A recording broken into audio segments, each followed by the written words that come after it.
मेहनत करा पे पार्टी। चलो ध्यान दो। हाँ, तो इनकम फ्रॉम हाउस प्रॉपर्टी का अपना टॉपिक स्टार्ट कर रहे हैं यहाँ पे। सेक्शंस का जो ब्लॉक है दैट इज फ्रॉम 22 टू 27। एक एक करके सारे सेक्शंस यहाँ पे देख लेंगे। पहले एक्ट जो हेड ऑफ इनकम है अपना, उसका नाम समझ लेते हैं। हाउस प्रॉपर्टी जो बोल रहे हैं, ये एकदम लिटरल सेंस में आपको उस तरीके से ट्रीट नहीं करना है। मैंने आपको जब 5 हेड्स के बारे में बताया था, तो मेजरली हमने देखा था कि जो रेंटल इनकम होती है वो इस हेड में टैक्सेबल है। बट हाउस प्रॉपर्टी वर्ड को आप वैसे मत ट्रीट करना कि सिर्फ रेसिडेंशियल प्रॉपर्टी की बात हो रही है, ऐसा बिल्कुल भी नहीं है। कमर्शियल प्रीमाइसेस को लेट आउट करोगे, उससे आने वाला जो रेंट होगा वो भी यहाँ पे कवर हो जाएगा in the head income from house property. तो सारी टाइप की प्रॉपर्टी, चाहे वो कमर्शियल हो, इंडस्ट्रियल हो या फिर रेसिडेंशियल हो, सभी इसके अंदर कवर अप हो सकती है। ठीक है, अब यहाँ पे जो टैक्सेबिलिटी की बात हो रही है, जैसे मैंने आपको बोला कि रेंटल इनकम की बात हो रही है, तो सबसे पहला जो अपना सेक्शन है दैट इज सेक्शन नंबर 22। इसको यहाँ पे बोलते हैं चार्जिंग सेक्शन। कोई भी हेड ऑफ इनकम आप पढ़ोगे ना, उसमें एक चार्जिंग सेक्शन होगा। मोस्टली जो स्टार्टिंग में पहला सेक्शन होता है ना, वही चार्जिंग सेक्शन होता है। और अगर देखा जाए तो सबसे इंपॉर्टेंट सेक्शन पूरे हेड का वही होने वाला है। तो 22 नंबर का जो सेक्शन है हमारा हाउस प्रॉपर्टी के हेड का, that is the charging section and it is the most important section. Reason कि क्यों मोस्ट इंपॉर्टेंट है, it is the definition. Charging section ही ये बात क्लियर करता है कि कौन से टाइप की इनकम इस हेड में टैक्सेबल होने वाली है और कौन सी इनकम इस हेड में टैक्सेबल नहीं होने वाली है। उसके अलावा और कोई पॉइंट नहीं है। तो बाकी के जितने भी सेक्शंस है वो तो इसको सपोर्ट करेंगे, लेकिन मेन चार्जिंग सेक्शन ही क्लैरिटी आपको देगा, जिससे क्लियरली समझ आएगा कि हाँ ये इनकम इस हेड में टैक्सेबल है और ये वाली यहाँ पे नहीं, और यहाँ पे नहीं टैक्सेबल है तो कहीं और कवर होगी। तो पहले उसकी डेफिनेशन को समझ लेते हैं, फिर आगे बढ़ते हैं। इसमें बहुत सारी नई चीजें आने वाली। वो पूरी एक ही डेफिनेशन है, मैंने उसको पॉइंट वाइज लिखा है। Charge on the annual value of the property consisting of buildings or land appurtenant thereto, of which assessee is the owner, including deemed owner, and other than that property which is used for self business, of which profit is chargeable to tax. अब इसमें अलग अलग points पे बात होगी, काफी सारे terms आपके लिए नए हैं, तो एक बार उसको समझ लेते हैं। हम बात कर रहे हैं रेंटल इनकम की। अब रेंटल इनकम वाले केस में गवर्नमेंट क्या बोल रही है, बहुत सिंपल सा फंडा है। बोले भाई आपकी प्रॉपर्टी है, आपने रेंट पे दी, जितना आपने रेंट अर्न किया वो सारा रेंट यहाँ पे हम टैक्सेबल मानेंगे, उस पर आप इनकम टैक्स पे कर देना। लेकिन उन्होंने साथ में ये चीज भी क्लैरिफाई कर दी है कि हम एक्चुअल रेंट के बेसिस पे आपसे टैक्स चार्ज नहीं कर रहे। अभी अजीब सी बात होगी ना, एक्चुअल रेंट के बेस पे टैक्स चार्ज नहीं कर रहे तो फिर किस बेस पे चार्ज करेंगे। डिपार्टमेंट को मालूम है अपनी इंडियन पब्लिक कितनी जुगाड़ू है, टैक्स बचाने के लिए कुछ भी कर सकती है, आपको पता है, अपने सभी करते हैं। तो इनकम टैक्स पे करने के लिए कोई ऐसे बहुत ज्यादा एक्साइटेड नहीं होता है कि यार कब रिटर्न फाइल करूंगा, कब टैक्स पे करूंगा, कब देश के लिए अपना योगदान दूंगा जिससे देश आगे बढ़ेगा। इतना शौक किसी को नहीं है, तो ऑब्वियसली लोग टैक्स बचाने की कोशिश करते हैं। अब रेंटल इनकम में अगर डिपार्टमेंट ने एक्चुअल रेंट को प्रायोरिटी दे दी, तो हम सब क्या करेंगे पता है, प्रॉपर्टी रेंट पे देंगे, कैश पे रेंट कलेक्ट कर लेंगे और बताएंगे ही नहीं कि हमने प्रॉपर्टी लेट आउट की। हर रोज कौन चेक करने आने वाला है प्रॉपर्टी पे कि दुकान बंद है, खुली है, घर में कोई रह रहा है नहीं रह रहा है, किसी को फर्क नहीं पड़ता है। तो ऑब्वियसली रेंटल इनकम कोई शो नहीं करेगा, और शो नहीं करेगा तो इस हेड से तो गवर्नमेंट को कोई टैक्स का रेवेन्यू मिलने वाला नहीं। उन्होंने बोला कि बेस ही चेंज कर दो, अपने को रिस्क लेना नहीं बिल्कुल भी। एक्चुअल रेंट का टर्म हटा देते हैं, टारगेट करते हैं annual value of the property को। Now what is annual value? Annual value का मतलब है एक पर्टिकुलर प्रॉपर्टी की पोटेंशियल कि वो कितना रेंट कमा के दे सकती है। मैं ये नहीं बोल रहा हूँ कि कितना रेंट कमा रही है, कितना रेंट कमा के दे सकती है। The potential income of a property, उस चीज को क्या बोला जाता है, एनुअल वैल्यू। तो इन्होंने टैक्सेबल किसको किया, चार्ज किस पे क्रिएट किया, एनुअल वैल्यू को, एक्चुअल रेंट को नहीं। इसका ये मतलब भी निकलता है कि अगर आपकी प्रॉपर्टी पूरे साल के लिए खाली पड़ी है तो भी हो सकता है कि उसको लेट आउट मान लिया जाए और उसके ऊपर इनकम फ्रॉम हाउस प्रॉपर्टी का टैक्स आ जाए। That is a possibility. आगे सेक्शन में बात करेंगे तो ये सारी बातें आपको क्लियर हो जाएंगी। तो पहला टर्म समझ में आया, एनुअल वैल्यू का मतलब क्या है। तो टैक्सेबिलिटी जो है वो पोटेंशियल पे है कि प्रॉपर्टी कितना कमा के दे सकती है। एक्चुअल में कितना कमा रही है वो मैटर नहीं करता है, वो सेकेंडरी मैटर है। कंपेरिजन होगा ऑब्वियसली, लेकिन वो मैटर सेकेंडरी रहेगा। ये पॉइंट बोल दिया। दूसरा पॉइंट देखो क्या है, इसमें बोला कि जो प्रॉपर्टी है, हाउस प्रॉपर्टी, प्रॉपर्टी वर्ड हो रहा है, यूज हो रहा है, उसके अंदर बिल्डिंग का होना बहुत जरूरी है। ये खास ध्यान देना। उन्होंने बोला प्रॉपर्टी कंसिस्टिंग ऑफ बिल्डिंग और लैंड अपरटेनेंट देट। अपरटेनेंट का मतलब है अटैच्ड विथ और कनेक्टेड विथ, उस वर्ड का मीनिंग है। इसका क्या मतलब निकलता है समझ लो। अगर सिर्फ वेकेंट प्लॉट ऑफ लैंड है, खाली जमीन है, बिल्डिंग है ही नहीं, तो वो इस हेड में टैक्सेबल नहीं है। इसका ये मतलब निकला, क्योंकि यहाँ बोला प्रॉपर्टी विच कंसिस्ट बिल्डिंग और लैंड अटैच्ड विथ। तो बिल्डिंग तो होनी चाहिए, या जैसे ये शॉप हो गई तो भाई दिस इज अ बिल्डिंग, या रेसिडेंशियल फ्लैट हो गया तो बिल्डिंग है। लेकिन अगर मैंने किसी को बंगलो या फार्म हाउस लेट आउट कर दिया जिसमें बिल्डिंग भी है और आजू बाजू गार्डन, पार्किंग, ओपन प्लॉट भी है, पूरा साथ में लेट आउट किया, तो बिल्डिंग के साथ अगर जमीन का एरिया लेट आउट किया तो चलेगा। लेकिन सिर्फ वेकेंट प्लॉट ऑफ लैंड अगर लेट आउट किया तो इस डेफिनेशन की वजह से वो इस हेड में टैक्सेबल नहीं हो रहा है। अगर लिखा होता कि हाँ वेकेंट प्लॉट ऑफ लैंड भी इंक्लूड होता है तो हम उससे आने वाला रेंट भी इसी हेड में टैक्सेबल करते हैं। अब सपोज ऐसा है कि आपके पास खाली ज़मीन पड़ी हुई है, आपको कोई बिजनेस नहीं लेट आउट करने का, लेकिन किसी ने ज़मीन मांगी, बोले यार इस पर एग्जीबिशन लगाना है, कोई फन फेयर या ऐसा कुछ करना है, या फिर वहाँ पे कोई क्रिकेट टूर्नामेंट करवाना है, तो ये ज़मीन किराए पे दे दो, आपने दे दी, रेंट चार्ज कर लिया। अब ये जो आपने रेंट चार्ज किया वो आपका इस हेड में टैक्सेबल नहीं होगा। अगर यहाँ टैक्सेबल नहीं होगा तो अदर ऑप्शन क्या बचता है, अदर सोर्सेज, जो अपना रेजिडुअल हेड था वो वहाँ पे टैक्सेबल होगा। तो this is a big point of difference. Open vacant मतलब प्लॉट ऑफ लैंड जिसपे कोई बिल्डिंग कंस्ट्रक्टेड नहीं है, उसको लेट आउट किया तो उससे आने वाला किराया हाउस प्रॉपर्टी में टैक्सेबल ना होके अदर सोर्सेज में टैक्सेबल होता है। तो ये बात आप यहाँ पे नोट करके रखना। आप लिख लो, वहाँ नीचे काफी स्पेस है, पहले नोट्स में लिख लो, वेकेंट प्लॉट ऑफ लैंड, एकदम शॉर्ट में कीवर्ड्स लिख लो, याद है, vacant plot of land, rental income taxable under other sources. Vacant plot of land, taxable income, sorry rental income taxable under other sources. MCQ में point use होता है, आपको ध्यान रखना पड़ेगा कि प्रॉपर्टी खाली जमीन है, बिल्डिंग तो है ही नहीं, बिल्डिंग नहीं है तो एचपी वाला हेड नहीं आने वाला, अदर सोर्सेज में जाएगा। वैसा इसमें और भी बहुत सारे इफ एंड देन वाली चीजें होती है, साथ साथ में क्लियर कर देता हूँ। अब सपोज ऐसा है कि एक वेकेंट प्लॉट ऑफ लैंड को ना मैंने पार्टी प्लॉट बना रखा है, मेरा मेजर सोर्स ऑफ इनकम ही वही है, मैं पार्टी प्लॉट को लेट आउट करता हूँ, शादियों के फंक्शन होते हैं, अलग अलग इवेंट्स होते हैं, मुझे रेंट मिलता है, उसी से मेरा इनकम सोर्स चल रहा है और कोई मेरा मेन सोर्स ऑफ इनकम नहीं। तो ऐसी इनकम को हम पीजीपीपी में भी तो लेके जा सकते हैं, मेरा बिजनेस है, मेरा प्रोफेशन है, तो आप उसमें भी इसको काउंट कर सकते हो। तो सब्जेक्टिव मैटर हो गया, पूरी सिचुएशन का एनालिसिस करके फिर हम डिसाइड कर सकते हैं कौन से हेड में टैक्सेबिलिटी आ सकती है। वन ऑफ द एग्जांपल मैंने आपको दिए। अदरवाइज एक सिचुएशन ऐसी है कि सपोज जैसे मैं आपको पढ़ा रहा हूँ तो मेरा प्रोफेशन है, अब इससे जो भी मेरी इनकम जनरेट हो रही है ना, वो मेरी मेन सोर्स ऑफ इनकम है। अब मैंने कुछ सेविंग्स कर ली, एक प्रॉपर्टी परचेज कर ली और वो प्रॉपर्टी को रेंट पे दे दिया कि चलो भाई रेंटल इनकम आती रहेगी, थोड़ी पैसिव इनकम होनी चाहिए। तो सब लोग यही करते हैं, इन्वेस्टमेंट्स करके रखते हैं कहीं ना कहीं। अब ये जो रेंटल इनकम मैं अर्न कर रहा हूँ, क्या वो मेरा मेन सोर्स ऑफ इनकम नहीं, क्योंकि मैं तो प्रोफेशन फॉलो कर रहा हूँ, तो साइड इनकम हो गई। तो मेरे लिए वो इनकम हाउस प्रॉपर्टी की इनकम है जो इस हेड में कवर होगी, और जो मैं आपको पढ़ा रहा हूँ वो जो इनकम है प्रोफेशनल इनकम है, तो वो पीजीपीपी में टैक्सेबल होगी। तो इस तरीके से अपने उसको सेग्रीगेट कर सकते हैं। तो कहीं ना कहीं वो सब्जेक्टिव मैटर हो गया कि इनकम को कौन से हेड में टैक्सेबल करना है, हाउस प्रॉपर्टी में, अदर सोर्सेज में या पीजीपीपी। क्लियर? आगे देखते हैं नेक्स्ट पॉइंट। बोला असेसी इज द ओनर, ये थर्ड कंडीशन हो गई, ये भी समझा देता हूँ ऐसा क्यों बोल रहे हैं। जिस प्रॉपर्टी से आपकी रेंटल इनकम हो रही है, आपका उस प्रॉपर्टी का ओनर होना नेसेसरी है, तभी आपके लिए वो इनकम हाउस प्रॉपर्टी के हेड में टैक्सेबल होगी। अब इसको अपने सिंप्लीफाई कर देते हैं। जैसे सपोज ऐसा, ये जो प्रीमाइसिस में यूज कर रहा हूँ, ये मैंने रेंट पे ली हुई है, तो ओनर तो एक्चुअली कोई और है। अब सपोज मैं उसको इस प्रीमाइसिस का मंथली 25,000 रुपीज रेंट पे कर रहा हूँ, तो ओनर के लिए प्रॉपर्टी से जो इनकम आ रही है वो कौन सी, हाउस प्रॉपर्टी की इनकम। क्लियर हुआ? अब क्या हो रहा है ना, ये प्रीमाइसिस मेरे काम के लिए थोड़ी सी बड़ी जगह है। ये ऐसा होता है कि फुल डे मुझे काम नहीं आती, आधा दिन शॉप बंद रहती है, आधा दिन काम रहता है। मैंने सोचा यार पैसा तो मैं पूरा भर रहा हूँ, यूटिलिटी नहीं आ रही उस चीज़ की, तो क्यों ना मैं प्रीमाइसिस किसी और के साथ शेयर कर लूँ। तो मैंने आपको कांटेक्ट किया या आपने मुझे कांटेक्ट किया, मैंने बोला देखो प्रीमाइसिस मेरी है, हाफ डे तो खाली पड़ी हुई थी, तो अगर आपको उतने आवर्स के लिए चाहिए ना, तो आप ये प्रीमाइसिस मेरे साथ शेयर कर लो, मैं तो आधे रेंट पे कर ही रहा हूँ, आप कुछ रेंट मुझे पे कर देना, तो मेरा भी कॉस्ट कटिंग हो जाएगा और आपको बड़ी जगह आधे पैसों में यूज करने को मिल जाएगी। तो आप भी अग्री कर गए। अच्छा, ओनर को भी इस बात से कोई प्रॉब्लम नहीं है कि मैं आगे किसी को प्रीमाइसिस लेट आउट कर रहा हूँ, उसको उसके पूरे रेंट से मतलब है, ठीक है। दो लोगों को आधा आधा वो लेट आउट करने जाएगा, किराया उसको उतना ही मिलने वाला है, तो उससे मैंने परमिशन ले ली, उसको ऑब्जेक्शन नहीं।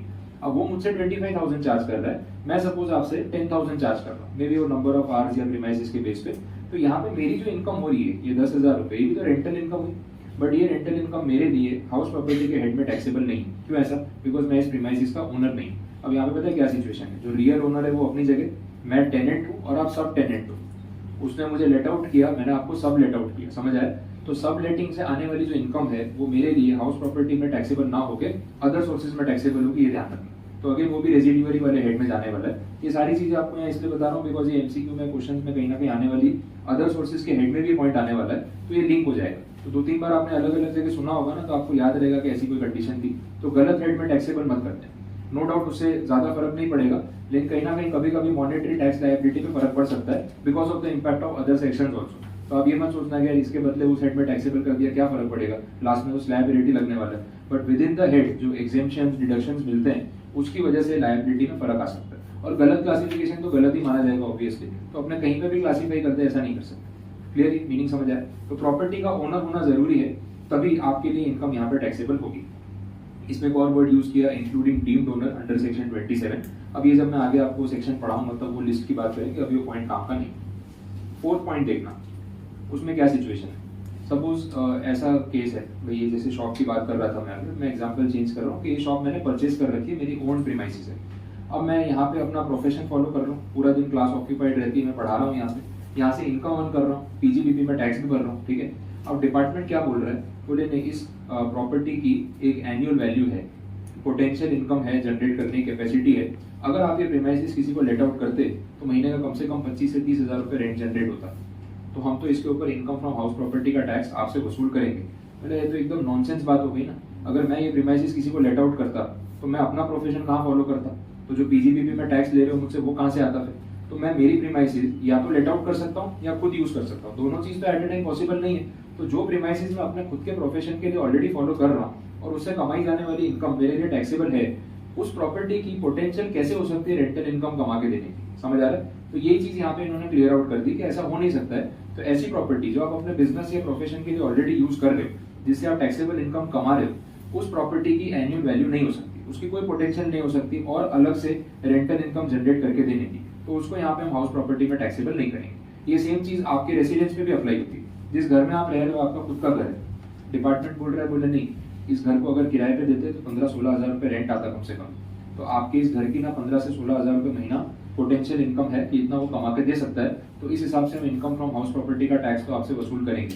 तो आप बोलोगे यार मेरा घर मैं किराए पे दूंगा तो खुद कहाँ जाके रहूंगा, फिर मुझे कोई घर किराए पे लेना पड़ेगा। तो बात तो एक ही होगी, यहाँ किराया आ रहा है वहाँ पे जा रहा है, फायदा तो कुछ नहीं। तो ऐसी सिचुएशन में भी वो इनकम फ्रॉम हाउस प्रॉपर्टी में टैक्सेबल नहीं होगा, क्योंकि आप वो प्रॉपर्टी खुद यूज कर इस सेंस में यहाँ पे क्लियर ये कंडीशन समझ आए। तो चार्जिंग सेक्शन में 3-4 पॉइंट्स को क्लैरिफाई किया। इसके अलावा और कुछ भी है तो इस हेड में टैक्सेबल नहीं है। जो चार्ज क्रिएट होगा वो एनुअल वैल्यू पे होगा, एक्चुअल रेंट पे नहीं होगा।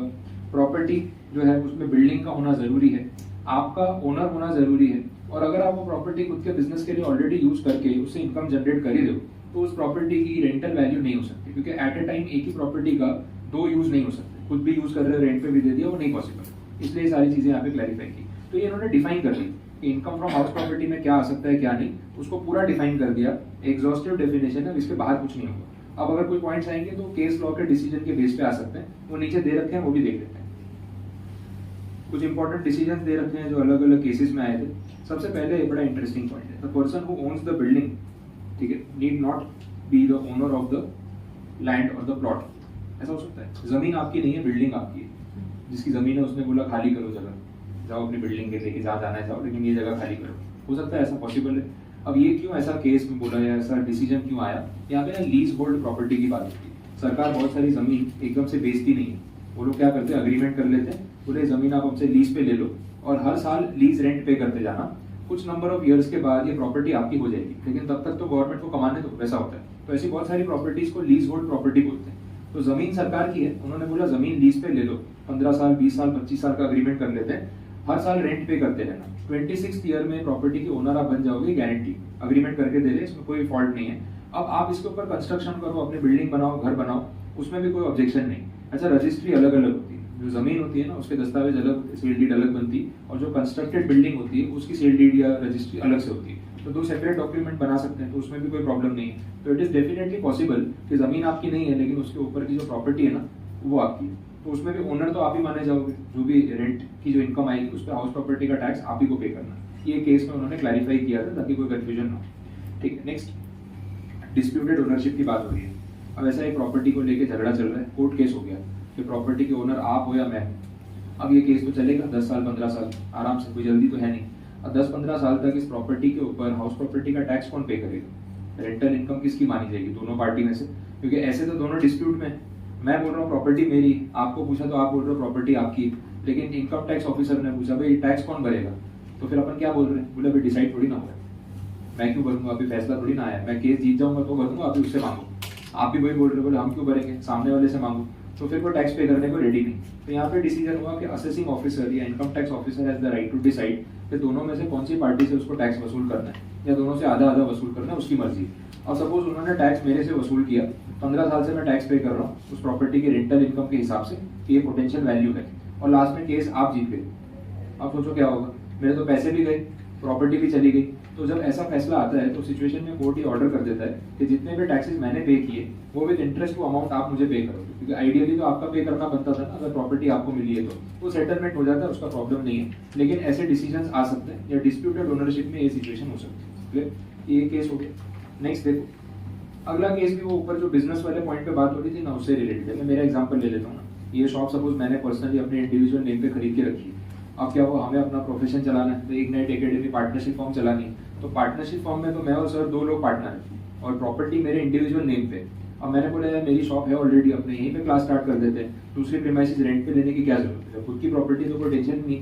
तो इस सिचुएशन में मैं अपनी पर्सनल प्रॉपर्टी अगर अपनी पार्टनरशिप फॉर्म में भी यूज कर रहा हूँ बिजनेस करने के लिए, तो भी पर्पस तो वही है ना, मैं अपने बिजनेस या प्रोफेशन के लिए तो प्रॉपर्टी यूज कर रहा हूँ। तो क्या इस प्रीमाइसेस की कोई रेंटल वैल्यू या पोटेंशियल इनकम हो सकती है? नहीं हो सकती। तो अगेन इसके ऊपर कोई हाउस प्रॉपर्टी का टैक्स नहीं आएगा। ये सिमिलर हो गया जैसे अपन ने चार्जिंग सेक्शन में वो लास्ट पॉइंट में देखा, सेम पॉइंट है। लास्ट वाला पॉइंट भी अच्छा है उसमें। इसमें देखो क्या हो रहा है, अपन एक फैक्ट्री सेटअप कर रहे हैं थोड़ा सिटी से बाहर। अब क्या होता है, फैक्ट्रीज यूजुअली आउटस्कर्ट्स पे और रेसिडेंशियल जोन से बाहर होती है। अब फैक्ट्री इतनी दूर है कि वर्कर्स का डेली आना जाना तो पॉसिबल नहीं, तो मुझे ना वहाँ पे कुछ सर्वेंट क्वार्टर्स, एम्प्लॉय क्वार्टर्स, कुछ ऐसी प्रीमाइसेस बनानी पड़ी जो उनको रहने के लिए देनी पड़ेगी, ताकि वो लोग वहीं सेटल हो जाए और उस फैक्ट्री में काम कर पाए। अब ये प्रॉपर्टी के मेंटेनेंस के लिए मैं उनसे कुछ ना कुछ रेंट तो लूंगा, ताकि उससे खर्चा निकल जाए एटलीस्ट बिल्डिंग का।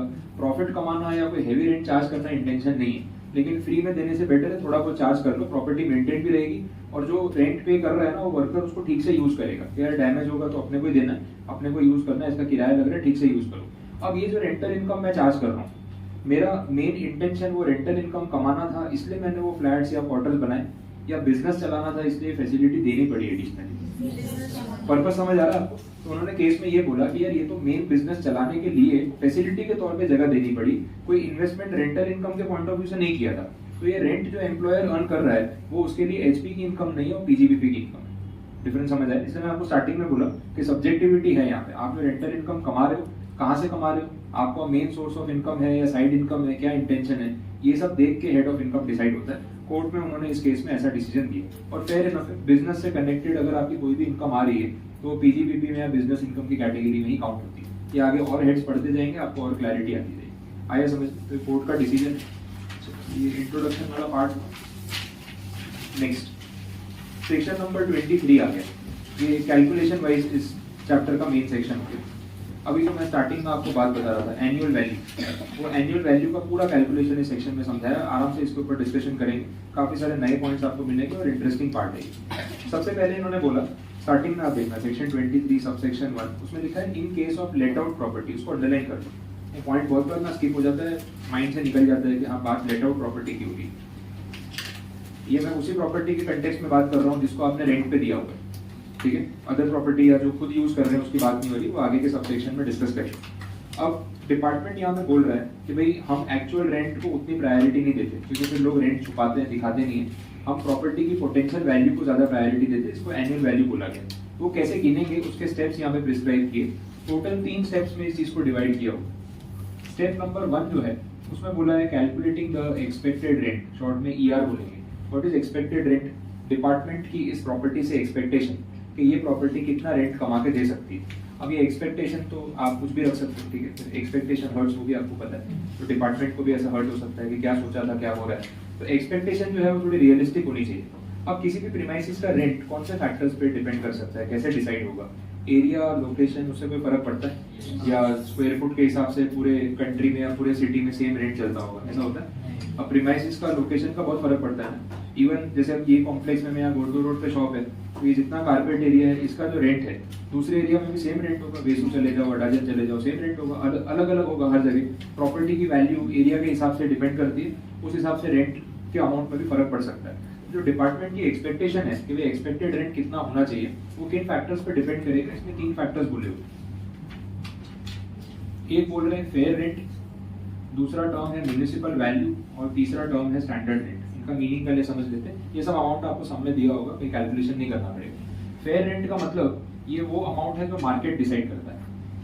मार्केट डिसाइड करता है इन द सेंस कि आपको ये जगह अगर किराए पे लेनी है, आप शॉप देखते आए हो ब्रोकर के साथ या ओनर के साथ, तो आपने उससे एक रेंट पूछा होगा कि भाई कितना रेंट है इसका, तो वो तो XYZ कुछ भी अमाउंट बोल सकता है। कितनी बार वो लोग बहुत ज्यादा अमाउंट भी बोल देते हैं कि इसको क्या पता चलेगा, अभी अभी तो आया है देखना, ज्यादा रेंट मांग लेता हूँ। बट अपने भी स्मार्ट होते हैं ना, फिर आजू बाजू की शॉप में घूमते फिरते चले जाते हैं, किसी से पूछ लिया यार क्या रेंट चलता है, आपकी शॉप कितने रेंट पे चल रही है, मुझे भी ये जगह किराए पे लेनी है। अब बाजू वाला बता देगा कि बोले इसका इतना रेंट चल रहा है, मेरी शॉप का अब ये आपसे अगर इतना मांग रहे हैं ना, तो इस रेंज में अगर आप रेंट दे दो तो ठीक है, थोड़ा बहुत इंक्रीमेंट होगा, इससे ऊपर बोले तो ना बोल देना, और बहुत शॉप खाली पड़ी मिल जाएगी, उसने आपको ऐसा बता दिया। तो ये जो रेंट डिसाइड हुआ है तो मार्केट डिसाइड करता है, डिमांड पे, सप्लाई पे, अवेलेबिलिटी पे, और बाकी लोगों का क्या रेंट चल रहा है उसके ऊपर, that is called fair rent.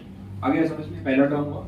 दूसरा जो है म्युनिसिपल वैल्यू, ये कौन डिसाइड करेगा, म्युनिसिपल कॉर्पोरेशन, जैसे अपनी यहाँ सूरत में एसएमसी है तो वो डिसाइड करेगी। एसएमसी वाले जो प्रॉपर्टी टैक्स आपसे कलेक्ट करते हैं, जो वेरा बिल बोलते हैं अपने, वो प्रॉपर्टी टैक्स प्रॉपर्टी की वैल्यू पे बेस्ड होता है कि भाई गोडजो रोड पे ये प्रीमाइसेस है, इतना स्क्वायर फुट है, ये फ्लोर है, तो अप्रोक्सीमेटली उसकी इतनी वैल्यू होगी, तो उसका इतना परसेंट हम लोग म्युनिसिपल टैक्स या वेरा बिल वसूल करेंगे। तो जो वैल्यूएशन एसएमसी या म्युनिसिपल कॉर्पोरेशन डिफाइन करती है, लोकल अथॉरिटीज, उस वैल्यू को हम क्या बोलते हैं, म्युनिसिपल वैल्यू, नाम वहाँ पे लिंक हो जाएगा। तीसरा जो पॉइंट है स्टैंडर्ड रेंट, इसके लिए एक एक्ट है, rent control act, rent control act of India. इस एक्ट के अंदर कुछ कैलकुलेशंस दे रखी, उसके बेस पे जो रेंट कंप्यूट होता है उसको स्टैंडर्ड रेंट बोलते हैं। अब ये कंप्यूटेशन हमें नहीं सीखना है, हमें सिर्फ उसका रेफरेंस दिया हुआ है, ये तीनों अमाउंट आपको एमसीक्यू में दिए हुए हैं, आपको सिर्फ सिलेक्शन करना है कि इसमें से कैसे अमाउंट यूज करके एक्सपेक्टेड रेंट तक पहुंचना है। आया समझ में? अब देखो ये तीन वैल्यूज तो पता चल गई। अब एक्सपेक्टेड रेंट क्या होता है, तो उसके लिए कुछ स्टेप्स बताए। पहले बोला ये दोनों चीजों को आप कैलकुलेट करो या कंपेयर करो, इसमें से सिलेक्ट करो विच एवर इज हायर। आया समझ में? जो अमाउंट आया उसको कंपेयर करो विद दिस स्टैंडर्ड रेंट, ये दोनों का कंपैरिजन होगा, और इसमें से सिलेक्ट होगा विच एवर इज लोअर। अब याद रखने का तरीका बता देता हूँ, उतना कंफ्यूज नहीं होना, क्योंकि तीन वैल्यूज है ना, अल्फाबेटिकल ऑर्डर में चले जाओ, fair rent, municipal value, standard rent, ABCD तो याद होगी, बाकी कुछ याद होना हो, ठीक है। तो इसमें से पहले दो कौन से आएंगे, फेयर रेंट और म्युनिसिपल वैल्यू, तो इन दोनों में से सिलेक्ट होगा विच एवर इज हायर। जो भी सिलेक्ट होगा उसको कंपेयर करेंगे विद स्टैंडर्ड रेंट, अब आएगा विच एवर इज लोअर। ये कैलकुलेशन करके फाइनली आपको जो अमाउंट मिलेगा उसको अपने एक्सपेक्टेड रेंट बोलेंगे। आया समझ में? तो डिपार्टमेंट की एक्सपेक्टेशन रहेगी कि आप एनुअली अगर प्रीमाइसेस लेट आउट कर रहे हो तो इतना रेंट तो कम से कम चार्ज करो, ठीक है। बोलो ये स्टेप में कोई डाउट? क्लियर, पूरा कैलकुलेशन पता चला। अब नंबर्स दिए होंगे, आपको सिर्फ सिलेक्शन करना है और अमाउंट आ जाएगा। पहला स्टेप यहाँ पे कंप्लीट है, और ये सब बातें इसमें लिखी हुई, पेज नंबर 48 का देखोगे तो ये तीनों टर्म्स मैंने एक्सप्लेन भी किए हुए, और वो फ्लो चार्ट में हायर लोअर वाला पॉइंट भी लिखा हुआ है, उससे समझ में आ जाएगा, ठीक है। डन, आगे देख लेते हैं।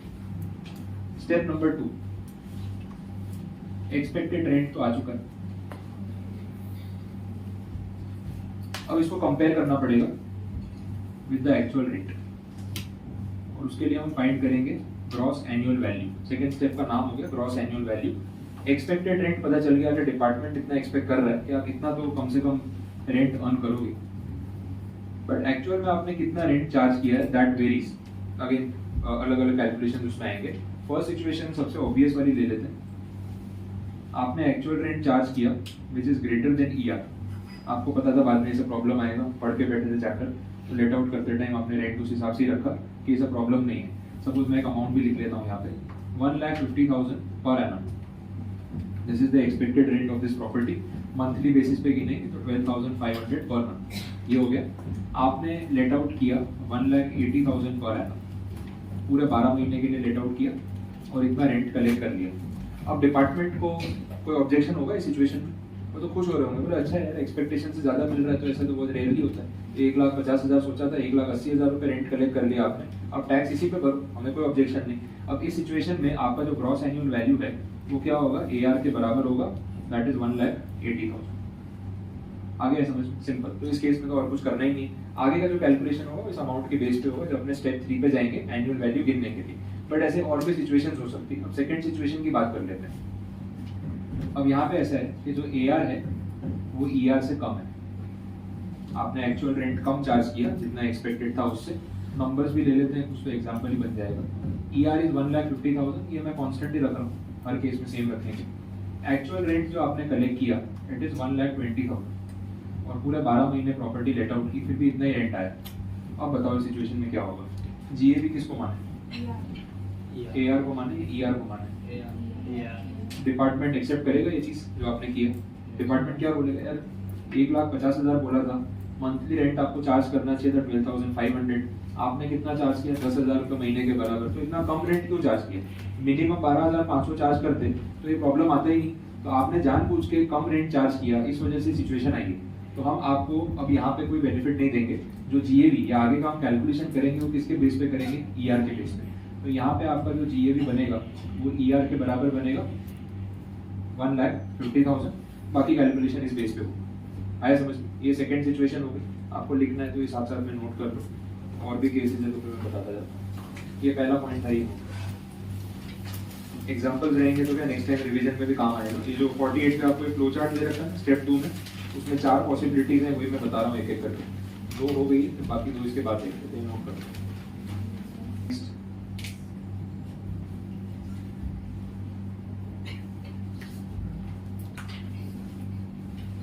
बेसिक एग्जांपल वही रखते हैं, ईआर जो अपना चल रहा था। अब इसमें ER 1,30,000 and this is for 10 months. 10 months इसलिए क्योंकि बाकी 2 महीने जो है ना वैकेंसी की।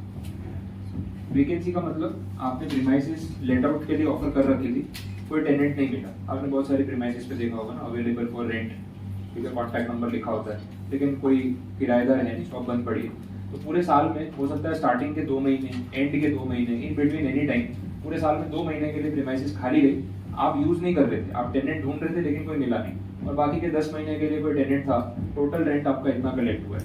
अब पॉइंट ये है कि यहाँ पे भी जो एआर है that is less than ER. तो प्राइमा फेसी तो ये दिख रहा है कि ये तो गलत हो गया, बट डिपार्टमेंट ने जब ये चीज देखी तो आपने आर्ग्यूमेंट किया कि भाई मैंने तो सही रेट पे रेंट चार्ज किया है, ये जो कुछ भी प्रॉब्लम हुआ ना this is due to vacancy, मेरी गलती नहीं। अब डिपार्टमेंट इस चीज को वेरीफाई करेगा। वेरीफाई करने के लिए क्या करेंगे, इस रेट के हिसाब से अपने कैलकुलेट करेंगे एनुअल रेंट। उसका मतलब कि अगर ये वैकेंसी नहीं होती और पूरे 12 महीने के लिए लेट आउट हुआ होता तो कितना रेंट कलेक्ट होता, गिन सकते हो आप?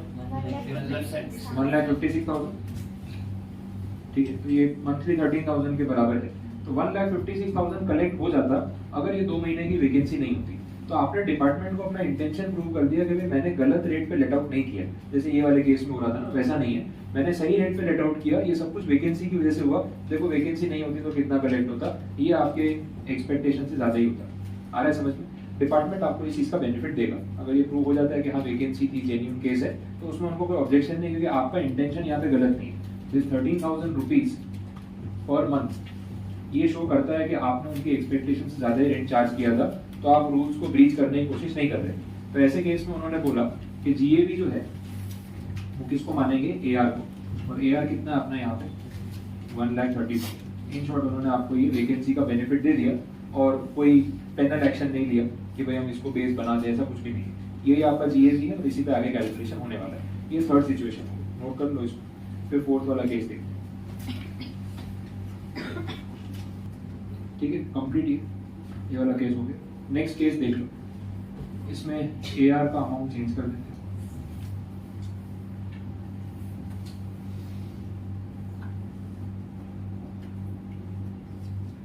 ठीक, 1,10,000 रुपीज रेंट कलेक्ट हुआ फॉर 10 मंथ्स। अगेन यहाँ पे वैकेंसी वाली situation same,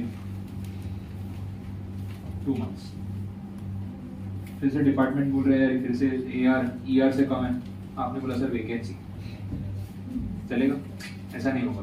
vacancy is not the only reason है। वैकेंसी है 2 महीने की, मान लिया, लेकिन vacancy is not the only reason. कहीं ना कहीं ये रेट में प्रॉब्लम लग रही है। ठीक है, अगर इसको एनुअलाइज कर भी देते हैं, ठीक है, एनुअल रेंट अगर कैलकुलेट कर भी दें तो कितना अमाउंट बन जाएगा, 1,32,000। तो ऑफिसर यही बोल रहे हैं, देखो 1,32,000 ही तो हो रहा है। अगर आप वैकेंसी नहीं भी होती, 12 महीने पूरा लेट आउट कर भी देते तो भी कौन सा यहाँ पे कुछ अमाउंट उतना पहुंच जाने वाला जितनी एक्सपेक्टेशन थी। तो ये रेट में गड़बड़ है। और अगर रेट गलत है तो फिर जीएवी जो है उसके लिए हम ईआर कंसीडर करेंगे और एआर का बेनिफिट आपको नहीं देंगे। तो उन्होंने यहाँ पे जीएवी के नाम पे सिलेक्ट कर लिया ईआर, दैट इज 1,50,000। बट आपका आर्ग्यूमेंट अगेन वही रहेगा, बट बोले 2 महीने वैकेंसी भी तो थी, चलो रेट गलत होगा ठीक है, बट 2 महीने वैकेंसी थी, उसमें तो नुकसान हुआ ना, वो तो रेंट आया ही नहीं, उसका तो बेनिफिट कम से कम दे दो। तो उन्होंने बोला यार ये बात तो जेन्युइन है, कहीं ना कहीं आपको बेनिफिट देना भी पड़ेगा। तो बोला बेस इसी को रखेंगे, लेकिन इसमें से आप लॉस क्लेम कर लो। उसको बोलेंगे लॉस ड्यू टू वैकेंसी। अब लॉस कितना क्लेम करेंगे वो कैसे गिन सकते हैं, आइडिया कितना लॉस क्लेम करने को मिलेगा। 2 महीने वैकेंसी रही, उस वजह से आपका कितना लॉस हो गया रेंट का जो वसूल नहीं हो पाया, 22,000 या फिर 25,000, आपने तो इसी रेट पे लेट आउट किया था ना, 11,000 पर मंथ, तो 2 महीने और लेट आउट कर लेते तो कितना कलेक्ट होता, 22,000 तो कलेक्ट होता। तो जितना नुकसान हुआ है उतना ही बेनिफिट देंगे ना, उससे ज़्यादा थोड़ी ना प्रोवाइड करेंगे। तो यहाँ पे जो लॉस ड्यू टू वैकेंसी है उसके नाम पे 22,000 आप क्लेम कर सकते हो। डिफरेंस का अमाउंट कितना बचेगा, 128। ये 1,28,000 जो है, दिस इज योर GAV। ठीक है, पता चला। तो ये लास्ट केस था इस GAV वाले जो आखिरी में लिखा है, ER minus loss due to vacancy, उसके बेस पे नोट कर लो इसको। बोलो, हो गया, नोट कर लिया। यहाँ तक कुछ नहीं समझ आया सारे केसेस में से कोई क्वेरी, सारे एग्जांपल्स में से कुछ भी पूछना है तो बता दो। क्लियर है, GAV वाले सारे पॉइंट्स पता चले। अब स्टेप 3 पे चलते हैं, अब कुछ ज़्यादा नहीं बचा है इसमें। मेन स्टेप 2 में ये सारा कैलकुलेशन था। स्टेप 3 में सिर्फ एक ट्रांजेक्शन बोला, that is related to municipal tax.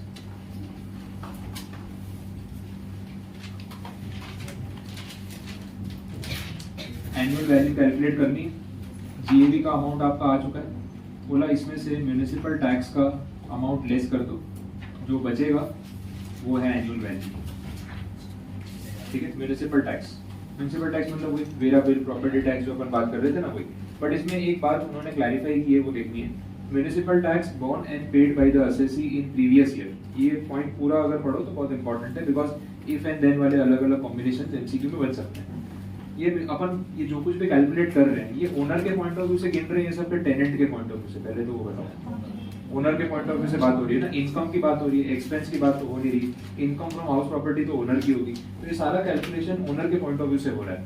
तो ये जो म्युनिसिपल टैक्स है, जो प्रॉपर्टी टैक्स है, ये किसका पे करना जरूरी है, ओनर का, तभी वो डिडक्शन ले सकता है। और कब पे करना जरूरी है, तो बोला in the previous year itself, मतलब 31 मार्च खत्म होने से पहले। वैसे भी म्युनिसिपल टैक्स आप उधार में नहीं भरते हो कि इस साल का टैक्स अगले साल भरेंगे, वो विद इन द ईयर ही भरना होता है, उसकी डेट्स अलग अलग जगह वेरी करती है। तो आपका ये जो टैक्स है, एज एन ओनर आपको खुद पे करना है और प्रीवियस ईयर में पे कर देना है, तो ये आप इसका डिडक्शन ऐसे क्लेम कर पाओगे। अगर आपका पे करना बाकी है तो डिडक्शन तब तक नहीं मिलेगा जब तक आप पे नहीं कर देते। डिले हो जाता है ना, कितनी बार, इस साल नहीं भरा, अगले साल भर देंगे, तो जब भरोगे उस साल में आप डिडक्शन लेना, फिर अभी आप एडवांस में डिडक्शन नहीं ले सकते। तो ये म्युनिसिपल टैक्स का डिडक्शन पेमेंट बेस्ड है, एक्चुअल में पेमेंट किया है तो डिडक्शन ले लो, और नहीं पे किया है तो जब तक पे नहीं करते तब तक डिडक्शन नहीं ले सकते। अब इसमें क्या होगा ना, ये म्युनिसिपल टैक्स ओनर ही पे करता है, ऐसा कोई फिक्स रूल नहीं है, ये नेगोशिएशन पे है। हर जगह अलग अलग रूल रेगुलेशन होते हैं, मार्केट जैसे चलता है वैसे।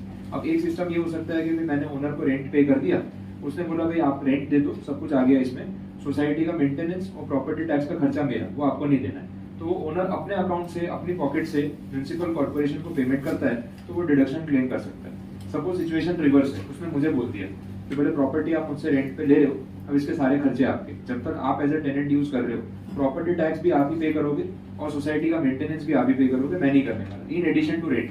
मुझे मेरा रेंट दे दो, बाकी का अमाउंट आप डायरेक्ट पे कर देना। अब इस सिचुएशन में म्युनिसिपल टैक्स का पैसा किसकी पॉकेट से जा रहा है, ओनर की पॉकेट से या टेनेंट की पॉकेट से? टेनेंट, तो खर्चा ओनर कैसे क्लेम करेगा, समझ में आ रहा है? तो वहां उस सिचुएशन में म्युनिसिपल टैक्स ओनर को क्लेम करने को नहीं मिलेगा। हाँ, टेनेंट अगर अपनी पॉकेट से पे कर रहा है, उसकी भी तो PGPP में कहीं इनकम काउंट हो रही है ना, जैसे मैं premises as a tenant use कर रहा हूँ, तो जो मैं अर्न कर रहा हूँ मेरी इनकम है, उसके सामने प्रीमाइसेस के एक्सपेंस भी तो क्लेम होते हैं, तो फिर वो म्युनिसिपल टैक्स का मैं खर्चा क्लेम करूंगा अपने अकाउंट में अंडर PGPP, फिर उसका यहाँ पे कोई लेना देना नहीं। तो ये कंडीशनल हो गया, municipal tax borne and paid by the owner और the assessee in previous year, तो ही जाके उसको डिडक्शन मिलेगा। तो MCQ में आपको ये बात ठीक से पढ़नी पड़ेगी कि इसके रिगार्डिंग क्या बोला होगा, उसके बेस पे आप उसको क्लेम कर सकते हो। ठीक है, तो यहाँ तक आते आते एनुअल वैल्यू कैसे निकालनी है पता चल गया। 3 स्टेप्स में अपन ने डिवाइड किया, एक्सपेक्टेड रेंट, उसके बाद GAV में एक्चुअल रेंट एक्सपेक्टेड रेंट का कंपैरिजन करके एनुअल रेंट निकाल के फाइनली हम इस अमाउंट पे आए, और फिर म्युनिसिपल टैक्स लास्ट में लेस कर दिया, EV मिल गया। और ये सब कुछ हम लेट आउट प्रॉपर्टी के केस में गिन रहे हो, मैंने आपको स्टार्टिंग में भी बोला, वैसे ध्यान रखो, क्योंकि अगर लेट आउट नहीं है प्रॉपर्टी तो क्या होगा वो अगले सबसेक्शन में हमने बात करनी है। तो ये पूरा कैलकुलेशन यहाँ पे कंप्लीट है। आगे बढ़ते हैं, सबसेक्शन 2 पे चलते हैं। इसके बाद सबसेक्शन 2 बात कर रहा है उन प्रॉपर्टी की जो आपने सेल्फ ऑक्यूपाई कर रखी है, जो खुद यूज कर रहे हो। अब उसमें रेसिडेंशियल वाली बात करेंगे, वो ज्यादा लॉजिकल लगेगी, बिकॉज बिजनेस प्रीमाइसेस की बात तो स्टार्टिंग में भी हो गई थी। जो प्रीमाइसेस में अपने खुद के बिजनेस के लिए यूज कर रहा हूँ, उसकी तो कोई पोटेंशियल या रेंटल इनकम होती नहीं है। रेसिडेंशियल में भी यही पॉइंट एप्लीकेबल है, तो मैं रेसिडेंशियल के पॉइंट ऑफ व्यू से आपको समझा रहा हूँ। जैसे मैंने बोला, जिस घर में आप रह रहे हो, आप खुद ही यूज कर रहे हो ना उसको, तो उसको बोलते हैं सेल्फ ऑक्यूपाइड प्रॉपर्टी। वो प्रॉपर्टी आपने खुद अपने लिए ऑक्यूपाई कर रखी है, तो क्या उस प्रॉपर्टी की कोई रेंटल इनकम पॉसिबल है? नहीं, तो उसकी एनुअल वैल्यू क्या हो जाएगी? 0। डायरेक्टली बोल दिया, उस प्रॉपर्टी की एनुअल वैल्यू, ये वाली वैल्यू डायरेक्टली हो जाएगी 0। तो ये सब कुछ गिनने की कोई जरूरत नहीं है, क्या करोगे, एक्सपेक्टेड रेंट निकाल के, जब कुछ आने वाला ही नहीं, AR ही जीरो हो जाएगा, एक्चुअल रेंट आएगा नहीं, क्योंकि हम प्रॉपर्टी लेट आउट कर ही नहीं रहे, ऑफर ही नहीं कर रहे। तो ऐसी सिचुएशन में डायरेक्टली आप एनुअल वैल्यू को जीरो ट्रीट कर सकते हो, उसको जीरो बोल सकते हो। आया समझ? तो ये चीज़ यहाँ सबसेक्शन 2 में बोली। अब पता है इसको कैसे लोग यूज करते हैं वो समझो। इसमें अमेंडमेंट भी हुआ, उसके पहले क्या सिचुएशन थी। पहले ऐसा बोला था कि एक इंडिविजुअल अपने नाम पे एक प्रॉपर्टी सेल्फ ऑक्यूपाइड क्लेम कर सकता है, कोई भी एक प्रॉपर्टी।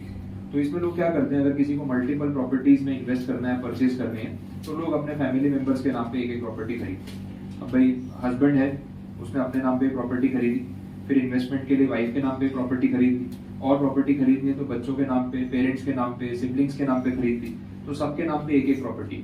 अब क्या होता है, वैसे हस्बैंड वाइफ है तो ऑब्वियसली एक ही घर में रहते होंगे, दो अलग प्रॉपर्टी तो यूज नहीं कर रहे। अगर कभी झगड़ा हो गया तो अलग बात, कौन घर से निकाला जाएगा वो डिफरेंट बात हो गई।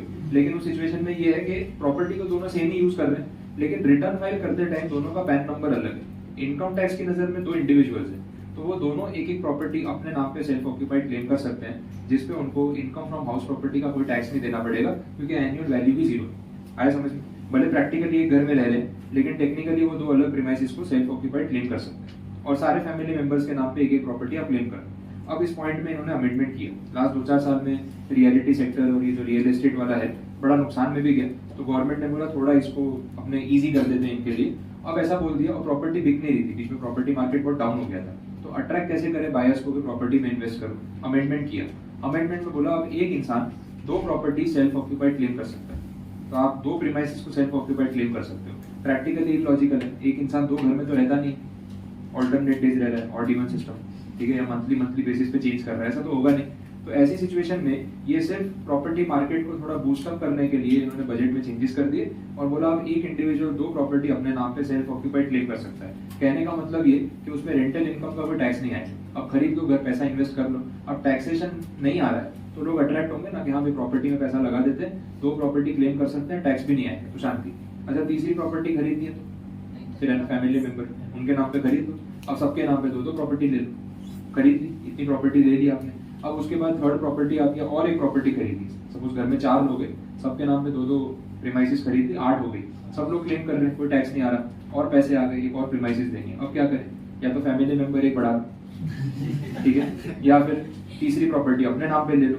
अब तीसरी प्रॉपर्टी अपने नाम पे लोगे तो उसमें टैक्सेबिलिटी आएगी, तो उसमें ऑप्शन क्या है, किराए पे दे दो ना प्रॉपर्टी, और क्या है, तो किराए पे दोगे तो किराया भी तो कमाओगे। अब जो कमाया उसी में से टैक्स देना है ना, तो इतना दुख नहीं देगा। लेकिन प्रॉपर्टी बंद करके रखोगे तो जेब से टैक्स देना पड़ेगा।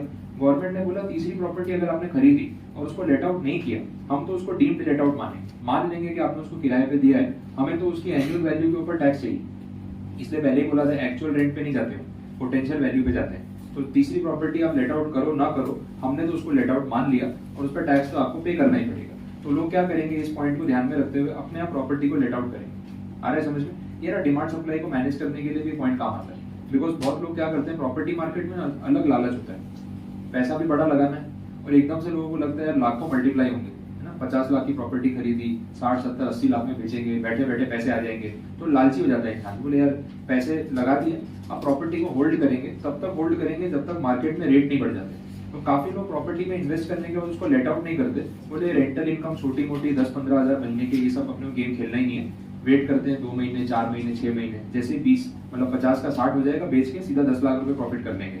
उस चक्कर में होल्डिंग शुरू हो जाती है। जिसके पास पैसा है वो प्रॉपर्टी खरीद के ब्लॉक कर लेता है, जो बेचारा रेंट पे मांगने आ रहा है उसको रेंट पे देता नहीं है। अब जो रेंट पे देने वाले लोग हैं वो कम है, तो फिर जो दे रहे हैं ना वो रेंट बढ़ा देते हैं कि भाई 10 में से 4 ही प्रॉपर्टी अवेलेबल है, उसमें भी 3 रेंट पे चली गई है, बाकी 6 लोग तो देने नहीं वाले। अब जो बचा हुआ है वो क्या बोलेगा, मुंह मांगा रेंट मांगेगा, मुझे ज्यादा रेंट चाहिए। इससे मार्केट में प्रॉपर्टी के रेट भी बढ़ेंगे, बहुत ज्यादा बढ़ जाएंगे, और रेंट भी महंगा हो जाएगा, तो फिर कॉमन मैन के लिए अनअफोर्डेबल हो गया ना। तो इसलिए ऐसे रूल्स बना दिए कि भाई तीसरी प्रॉपर्टी आपको लेट आउट करनी पड़ेगी, नहीं तो जेब से टैक्स भरो। और जब जेब से भरना पड़ेगा ना, तो अपने आप टेनेंट को ढूंढोगे कि नहीं भाई रेंट पे दे देते हैं, जब बिकेगी तब देखेंगे। तो डिमांड सप्लाई मैनेज हो जाएगा, और रेंट के जो रेट्स है वो कंट्रोल में रहेंगे। इसके लिए ऐसे प्रोविजन यहाँ पे बनाए जाते हैं। तो ये सबसेक्शन 2 में बात होगी, self occupied property, concession for 2 houses only. ये सब प्रॉपर्टी मार्केट को ग्रो करने के लिए सब चीजें हुई, और कुछ भी नहीं, नीड बेस्ड अमेंडमेंट्स होते हैं। बाकी प्रोविजन देखते हैं सबसेक्शन 3 में। Property let out partially. अब जैसे ना आपका कोई रो हाउस है या बंगलो है, ऐसा कुछ है, 2 फ्लोर है, ग्राउंड फ्लोर है, फर्स्ट फ्लोर है। अब ग्राउंड फ्लोर पे आपकी पूरी फैमिली रह रही है, इनफ रूम्स है, फर्स्ट फ्लोर खाली पड़ा है, वैसे भी यूज नहीं होता। आपने क्या सोचा, बोले लेट आउट कर देते हैं, एंट्री एग्जिट सेपरेट है, तो कोई फैमिली को लेट आउट कर देते कि फर्स्ट फ्लोर का रेंट आता रहेगा तो अपना खर्चा भी उसमें से निकल जाएगा। तो काफ़ी लोग इस तरीके से पार्शियली प्रीमाइसेस को लेट आउट करते हैं। डिपार्टमेंट ने बोला कोई बात नहीं, आप करो, उसमें कोई ऑब्जेक्शन नहीं है। इसमें क्या होगा, आपके एक घर को हम 2 यूनिट्स मान लेंगे। जो ग्राउंड फ्लोर पे आप रह रहे हो वो आपका सेल्फ ऑक्यूपाइड हो गया, जो फर्स्ट फ्लोर आपने लेट आउट किया वो लेट आउट प्रॉपर्टी हो गई, तो हम उसको 2 सेपरेट यूनिट गिन लेंगे। हम टैक्स उतने पे लगाएंगे जितना आपने लेट आउट किया। अब प्रॉपर्टी की जो फेयर रेंट होगी वो एक फ्लोर की गिनेंगे, पूरी प्रॉपर्टी का जो होगा उसको 1/2 कर लेंगे, म्यूनिसिपल वैल्यू भी 1/2 कर लेंगे, कोई टेंशन नहीं है। तो आधी प्रॉपर्टी का कैलकुलेशन करके उस पर तो टैक्स भर ही सकते हो। तो यहाँ पे क्लियर किया कि पार्शियल अगर प्रॉपर्टी को लेट आउट करोगे तो जितनी प्रॉपर्टी लेट आउट की है प्रोपोर्शनेटली उतने पे टैक्स का कैलकुलेशन होगा, बाकी का अमाउंट आप सेल्फ ऑक्यूपाइड क्लेम कर सकते हो। आया अभी समझ में, क्लियर हो? नेक्स्ट सिचुएशन देखना, उसमें बी पॉइंट। इसमें बोला आपने अपनी प्रीमाइसेस को साल में कुछ दिन के लिए लेट आउट कर दिया। अब वो कुछ दिन 1 दिन भी हो सकता है, 2 महीने भी हो सकते हैं, 6 महीने भी हो सकते हैं। तो बोला अगर 1 भी दिन के लिए लेट आउट कर दिया then the property will be considered as deemed to be let out for the entire year. Self occupied का बेनिफिट चला जाएगा, ये बोला होगा। क्योंकि अब जैसे एक प्रीमाइसिस है, आपने 3 महीने खुद रहने के लिए यूज की, बाकी के 9 मंथ्स के लिए उसको लेट आउट कर दिया, तो पूरे साल के लिए लेट आउट मानी जाएगी। कैलकुलेशन 12 मंथ्स पे होगा। इसमें सेल्फ ऑक्यूपाइड का कोई बेनिफिट नहीं मिलेगा। सेल्फ ऑक्यूपाइड मतलब 365 डेज, 1 दिन भी लेट आउट किया तो लेट आउट वाली कैटेगरी में चली जाएगी, पूरा कैलकुलेशन वैसे होगा। अब जैसे इसमें टेम्पररी भी कितनी बार लोग लेट आउट करते हैं। आपकी सपोज बिल्डिंग में, सोसाइटी में आपका फ्लैट है, आजू बाजू कितनी बार तो फ्लैट बंद पड़े हुए हैं।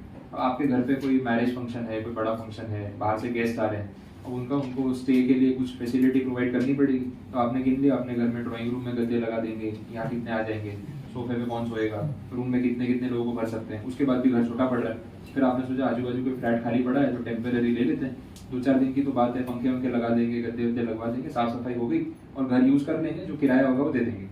तो आपके नेबर में जिसका फ्लैट खाली था, आपने उसको पूछा, उसने फ्लैट की चाबी दे दी, बोले इसका इतना रेंट मुझे पे कर देना, आप यूज कर लो, 2-4 दिन 5 दिन जितने दिन यूज करना है, कोई प्रॉब्लम नहीं। अब वो रेंटल इनकम उसने अपने बुक्स ऑफ अकाउंट्स में शो कर दी क्योंकि मैंने रेंट पे दी थी प्रॉपर्टी और इतना रेंट आ गया। अब ये अगर उसने ऐसा किया तो वो प्रॉपर्टी को सेल्फ ऑक्यूपाइड क्लेम नहीं कर पाएगा उस साल के। तो बेस्ट ऑप्शन ये है कि ऐसे प्रॉपर्टी अगर लेट आउट कर रहे हो टेम्पररी तो किराया कैश में ले लो, और गूगल पे ले रहे हो तो उसको ये मत दिखाओ कि रेंटल इनकम है, कोई और इनकम दिखा के उसको खत्म करो या अपने बिजनेस इनकम शो कर दो। तो इससे क्या होगा, आपकी प्रॉपर्टी पूरे साल के लिए अगर सेल्फ ऑक्यूपाइड है तो आपको उसमें वो एनुअल वैल्यू 0 वाला एग्जेम्पशन मिल जाएगा, और अब तो पर पर्सन 2 प्रॉपर्टी अलाउड है तो आपका टैक्स बच जाएगा। ये 2-4 दिन की इनकम दिखाने जाओगे, पूरे साल का फिर इनकम फ्रॉम हाउस प्रॉपर्टी का अच्छा खासा टैक्स आ जाएगा। तो ये सब चीजों को ध्यान में रख के चलना होता है जब प्रैक्टिकली अपने को ट्रांजेक्शन करते हैं। आए समझ? तो 2 पॉइंट्स हो गए सबसेक्शन 3 में, ए और बी। आगे देखिए, self occupied property remains vacant.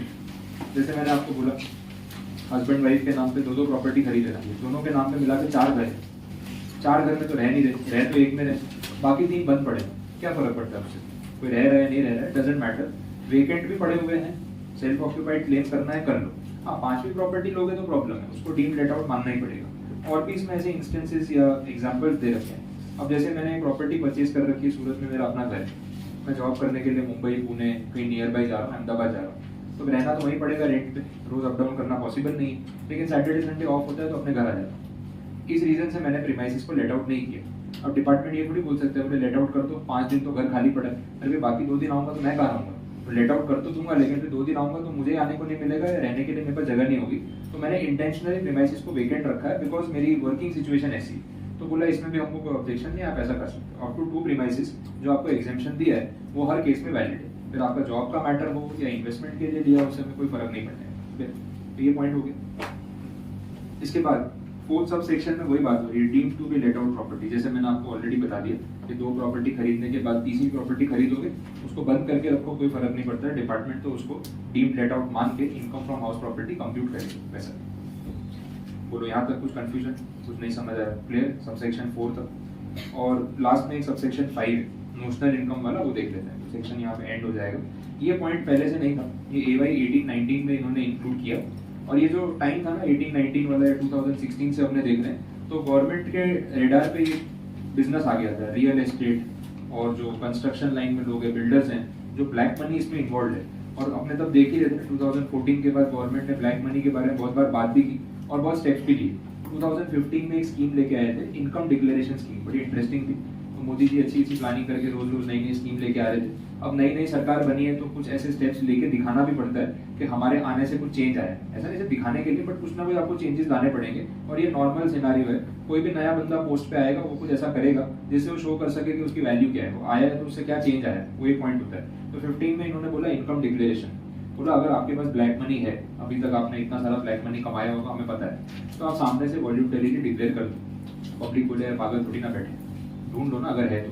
हम भी कोई ऐसे काम थोड़ी ना, इतना मेहनत से ब्लैक मनी छुपाया है कि आपको सामने से मांगना पड़ रहा है, मतलब ढूंढ नहीं पाए, इसका मतलब तो यही हो गया, तुम सामने से क्यों देंगे।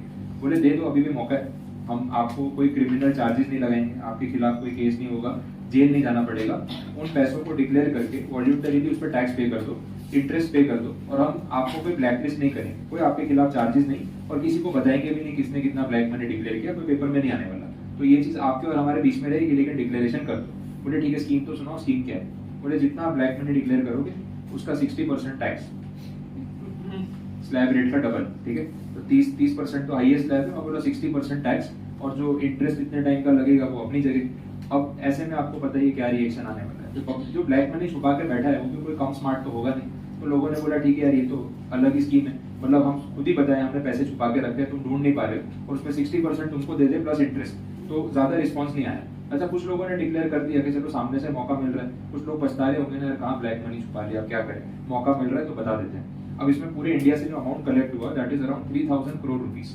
आपको लगेगा बहुत बड़ा अमाउंट है, लेकिन ये छुट्टे पैसे हैं ब्लैक मनी के मामले में। इंडिया में इतनी बड़ी पॉपुलेशन, इतना ब्लैक मनी, 3000 करोड़ रुपए मतलब चिल्लर हो गया कि चलो थोड़ा बहुत आ गया, तो इसमें कोई बड़ी बात नहीं है। इसके बाद उन्होंने स्कीम निकाली 2.0 इनकम डिक्लेरेशन स्कीम वापस आई। उसमें बोला कि चलो थोड़ा नेगोशिएट करते हैं, क्योंकि इंडियन पब्लिक डिस्काउंट के बिना नहीं मानती। इस बार ऐसा बोला कि अगर आप ब्लैक मनी डिक्लेयर करते हो, बाकी सब स्कीम सेम है, लेकिन इनकम टैक्स का जो रेट है वो 60% से घटा के हम 45% कर रहे हैं। आए समझ में। अब काफी लोगों को लगा कि चलो ये रीजनेबल है, 30 तो वैसे भी देना होता है, 60 मांग रहे थे पहले, अब बीच का रास्ता आया ना 45, तो चलो 15 उन्होंने माफ किया, 15 हम एक्स्ट्रा दे देते हैं, लेकिन 50% से ज्यादा पैसा तो अपने हाथ में रहेगा, 45 उनका, 55 हमारा।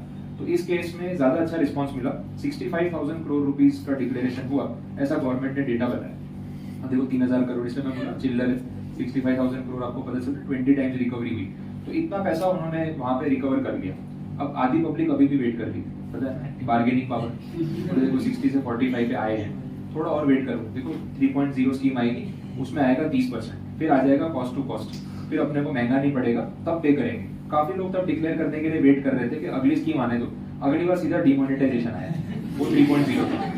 बोले अब लाओ, बोला दो बार तुमको मौका दे दिया, पैसे दे दो, नहीं दिए, अब देने ही पड़ेंगे। अब घर में कहाँ कहाँ छुपा के रखे हैं, ट्रेजर हंट खेलो, ढूंढो, इकट्ठे करो और लेके आओ। सबने यही किया होगा डिमोनेटाइजेशन में, आपको मे भी कितना याद है मुझे नहीं पता, लेकिन लोग घर में ट्रेजर हंट खेल रहे, जहाँ जहाँ मम्मी ने 500 के 1000 के नोट छुपा के रखे हैं, ढूंढो और निकाल के इकट्ठे करो। और अब तो देने ही पड़ेंगे, पापा से छुपा भी नहीं सकते कि भाई इतने पैसे छुपा के रखे, अब तो बताने ही पड़ेंगे, क्योंकि नहीं बताए तो कोई काम के नहीं रहेंगे।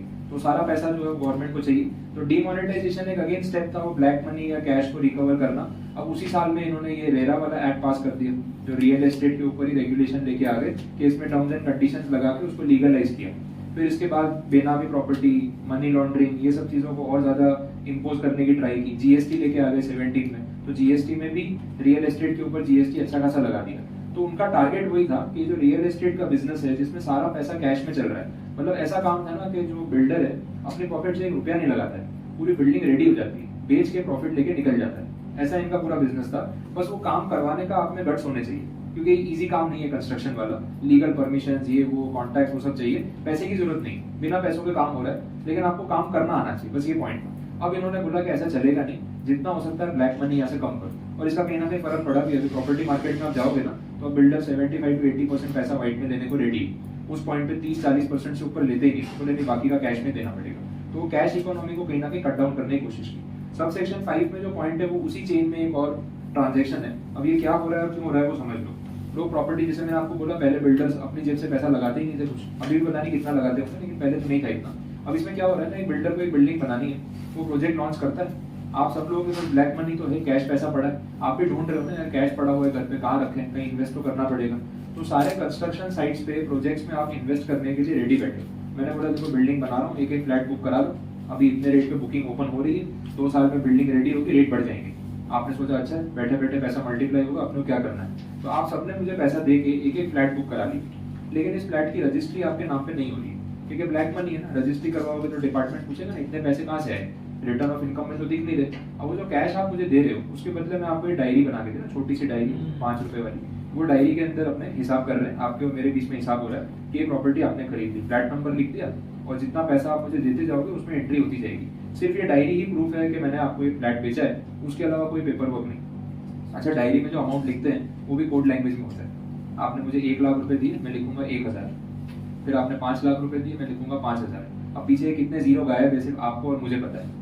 कभी कभी डायरी मिल भी गई तो 5-10 हजार का हिसाब लिखा है, कौन सा इनकम टैक्स वाला इतने के लिए कोई केस करने वाला है, बाकी तो कोई प्रूफ है नहीं।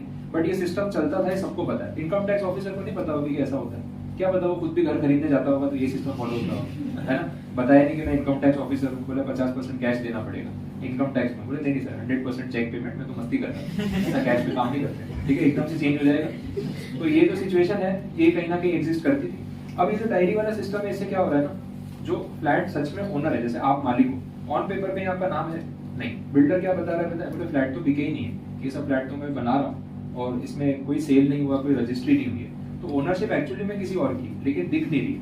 अब फ्लैट रेडी होने के बाद भी ना बहुत लोग रेट बढ़ने का वेट कर रहे होते हैं, बोले जो मैंने सोचा है ना पर स्क्वायर फुट इतना भाव हो जाएगा फिर बेचूंगा, तब तक फ्लैट बंद पड़ा रहेगा, चलेगा, रजिस्ट्री तो अपने नाम पे हुई नहीं है, प्रूफ तो कोई है नहीं और कोई टैक्स वैक्स तो पे करना नहीं। इस वजह से अगेन वही होल्डिंग स्टार्ट हो जाती है, लोग प्रॉपर्टी में पैसा इन्वेस्ट करके रखते हैं, जल्दी बेचते नहीं।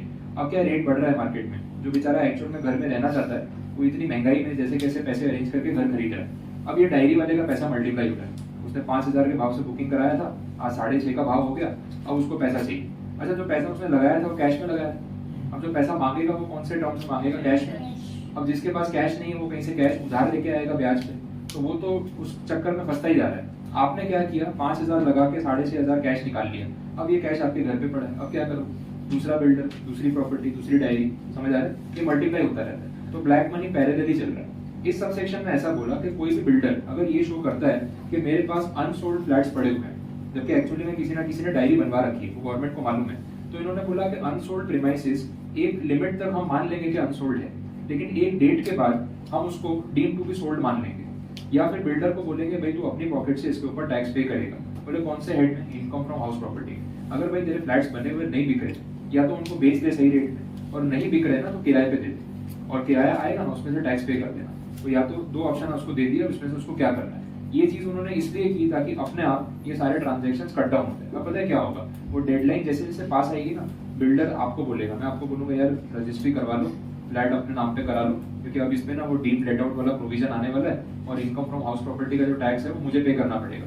तो या तो आप रजिस्ट्री कराओ, आप बोले हम कहाँ से रजिस्ट्री कराए, ब्लैक मनी है, तो बोले किसी थर्ड पार्टी को बेचो, फ्लैट सेल करो और भाव बढ़ने का वेट मत करो, नहीं तो फालतू में टैक्स का बर्डन आप पे या मेरे पे आएगा। इस चक्कर में ना काफी लोग प्रॉपर्टी सेल करने के लिए निकालेंगे, तो सही रेट मार्केट में बना रहेगा, एकदम से रेट नहीं बढ़ेगा। तो जो बायर जेन्युइनली रहना चाहता है उसको ऑप्शंस भी मिलेंगे, सही प्राइस भी मिलेगा, सही बार्गेन मिलेगा, और प्रॉपर्टी पास ऑन होगी। आ रहा है समझ में। अब ये डेडलाइन यहाँ पे कितनी रखी है सबसेक्शन 5 में, वो आप समझ लो। इसमें इन्होंने बोला जिस ईयर में बिल्डिंग कंप्लीट हुई, मतलब कंप्लीशन सर्टिफिकेट इशू होता है म्युनिसिपल अथॉरिटीज के थ्रू, तो जिस ईयर में बिल्डिंग कंप्लीट हुई, कंप्लीशन सर्टिफिकेट आ गया, उस फाइनेंशियल ईयर के एंड से 2 साल, तो बिल्डर को टाइम दे दिया कि भाई 2 साल के अंदर अंदर प्रॉपर्टी बेच देना। उसके बाद भी अनसोल्ड दिखाएगा तो अपनी जेब से हाउस प्रॉपर्टी का टैक्स भरना, और अपनी जेब से नहीं भरना है ना, तेरी प्रॉपर्टी नहीं बिक रही ना, कोई बात नहीं, किराए पे तो चढ़ा ही सकता है, किराएदार तो मिल जाएगा, उससे रेंटल इनकम कमा और उससे आगे टैक्स पे कर दे। तो या तो प्रॉपर्टी बिकेगी या रेंट पे जाएगी, सप्लाई अवेलेबल हो जाएगा। तो सप्लाई बढ़ाने के लिए ये प्रोविजन यहाँ पे रख दिया,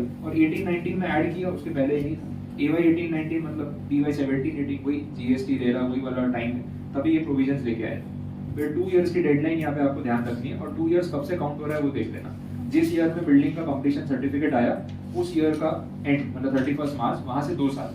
तो अगले 2 साल तक बिल्डर ये बता सकता है कि मेरा फ्लैट अनसोल्ड है, तो मैं इस पर कोई टैक्स नहीं भरूंगा, ये तो मेरे लिए स्टॉक इन मतलब इन्वेंट्री हो गई है, मेरा खुद का घर नहीं, बेचने के लिए बनाया। लेकिन 2 साल तक नहीं बिका, तो 3rd ईयर आएगा, तब से उसके लिए ये इनकम फ्रॉम हाउस प्रॉपर्टी में टैक्सेबल हो जाएगा, डीम्ड लेट आउट मान लिया जाएगा, और उसने सच में लेट आउट नहीं किया तो उसको पॉकेट से टैक्स पे करना पड़ेगा। तो इस इंटेंशन से सबसेक्शन 5 यहाँ पे इन्होंने इंसर्ट कर दिया। आया समझ क्लियर? तो 23 वाला पॉइंट आपका पूरा कवर हो चुका है। इसमें कुछ इंपॉर्टेंट पॉइंट बचे हैं, लास्ट में मैं कल करा दूंगा, फिर बाकी का सेक्शन आगे कंटिन्यू करेंगे।